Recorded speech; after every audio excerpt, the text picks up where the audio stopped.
Okay, so we're also going to talk about expressing and contrasting opinions. To give your opinion, you can use yo pienso or yo creo que, a mí me parece que. So I don't know if it looks that clear here, but what they're trying to say is yo,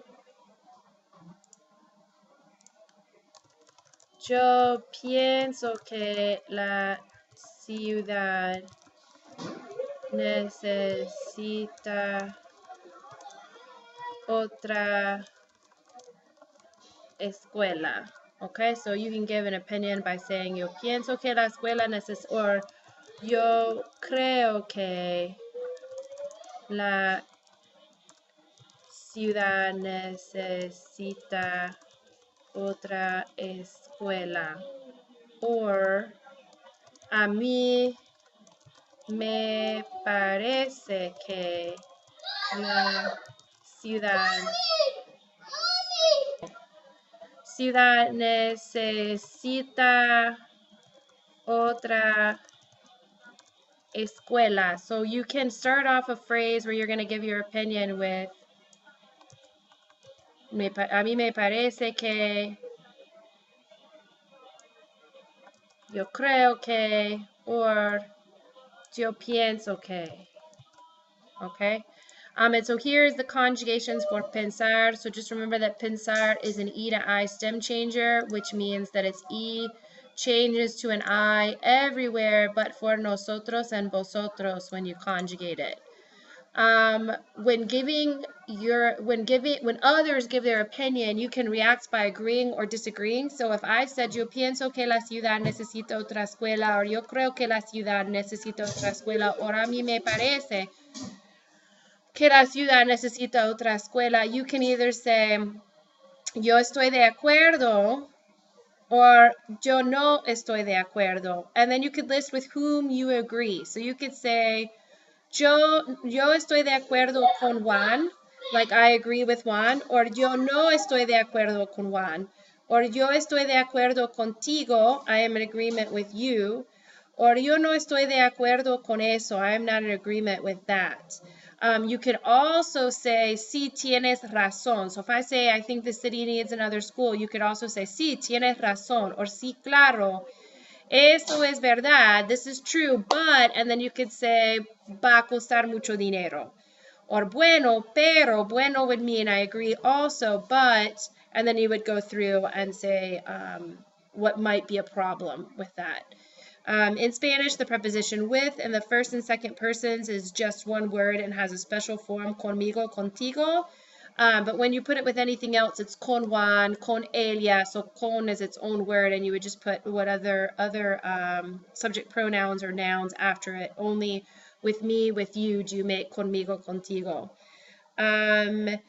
In this context, lo más plus adjective expresses the highest priority. The neuter article lo expresses the Spanish equivalent of the English the thing or the idea. For example, the most important thing now is to talk about her. Lo más importante ahora es hablar con ella. Okay, let's see what else was there.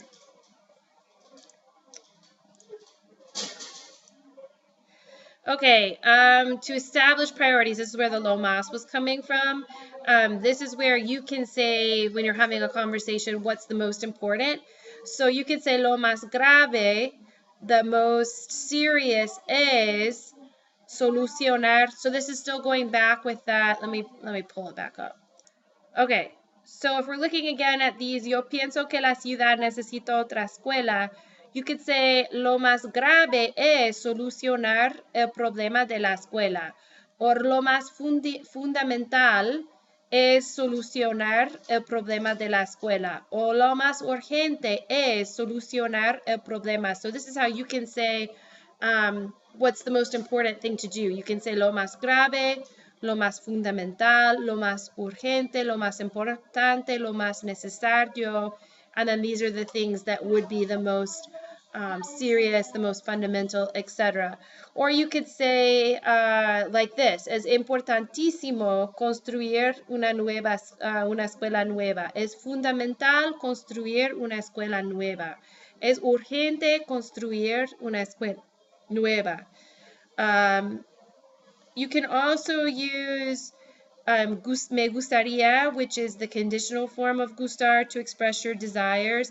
Me gustaría vivir en esta ciudad. I would like to live in this city. Me gustaría solucionar los problemas de la escuela. I would like to solve the school's problems. So if you want to say I would like to do something, it's me gustaría. Okay, so let's look at some practice. Okay, so this would be using some of our phrases like la ciudad tiene que crecer. Yo creo esto. So how could I say that? I could say yo pienso que. So if we're gonna change it to so this is my belief. Yo pienso que la ciudad tiene que crecer. Or maybe la violencia es un problema, tú piensas esto. So you might say, tú crees que la violencia es un problema. Or you might, el centro es inhabitable, todo el mundo cree eso. So I might say, a todo el mundo se parece que el centro es inhabitable. Okay, so here's another example in which you're supposed to use parecer to give an opinion. So la plaza es bonita. This is Maria's opinion. So it would be a María le parece que la plaza es bonita. So if these are my parents, I would say les parece. So it seems to them. Les parece que las calles son peligrosos. And when you use parece, it's this whole idea that the streets are dangerous. So it's usually going to be parece, and how you make it plural is the les, because it's to whom it's seeming. So les parece que, if you're going to have que after it, it's going to say parece. You would just change the me, the te, the le. Hay mucha contaminación. So you would say, a mí me parece que hay mucha contaminación. Oops. Okay, maybe we'll do one more before we move on. No tenemos suficientes estadios. That's nosotros. So a nosotros nos parece que no tenemos suficientes estadios. So a nosotros nos parece que no. A nosotros nos parece. Or you could say, a nosotros no nos parece. I think that sounds better. A nosotros no nos parece que tenemos suficientes estadios. A mí me parece. Okay, so es importante reciclar la basura. So you'd say, a ustedes les parece que es importante reciclar la basura. Okay. Here's another example of expressing your opinion. You're just going to use ser, and you're going to change your verb back into the infinitive form. So if I say, I could say here, es fundamental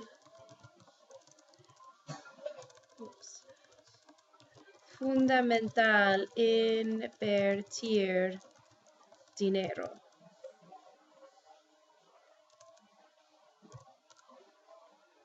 Okay, solucionan el problema de la contaminación. So I'd say, es urgente solucionar el problema de la contaminación. Construyan una ciudad universitaria. Es importante construir una ciudad universitaria. okay? So when you make these, es fundamental, es urgente. When you're making these, where are they?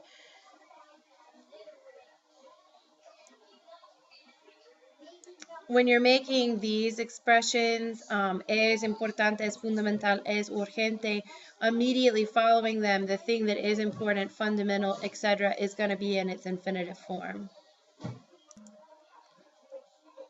Okay, and the last piece of information that your book gives you is talking about the weather. So, tiene un clima. So, if you want to talk about the weather, you can say tiene un clima muy bueno.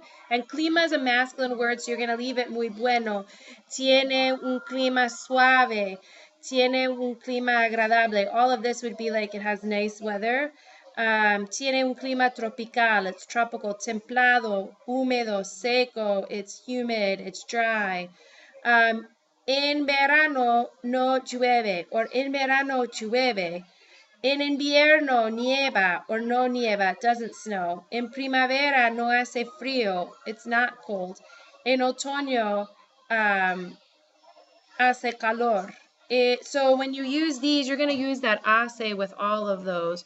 So, and you're agreeing with the weather. It's the weather that's making, and these are all, they're all nouns. So it's kind of like you're saying it makes heat, it makes cold, etc. So you would say these are verbs right here, but you would need hacer in front of all of these guys, in front of calor, sol, viento, buen, mal tiempo. Okay, or you could say, en otoño no hay niebla. Again, these are nouns, so there's not fog, there's not storms, there's not hurricanes. So you're going to want to use I with niebla, tormentas, huracanes. But if I wanted to say it's hot, I would say hace calor, okay? Or en el verano hace calor, okay? Or if I wanted to say in la primavera hace sol. Okay, but it's always going to be hace because you're basically saying that the climate or the weather makes heat, it makes sun, it makes wind. So in la primavera hace viento. Okay, but if I wanted to talk about it raining or snowing, I would say in el invierno nieva, okay? En la primavera llueve, okay? So I don't need an hacer in front of nieve or, nieva or llueve, and then I might say no hay niebla. There's no fog. No hay, or maybe en el verano hay tormentas, okay?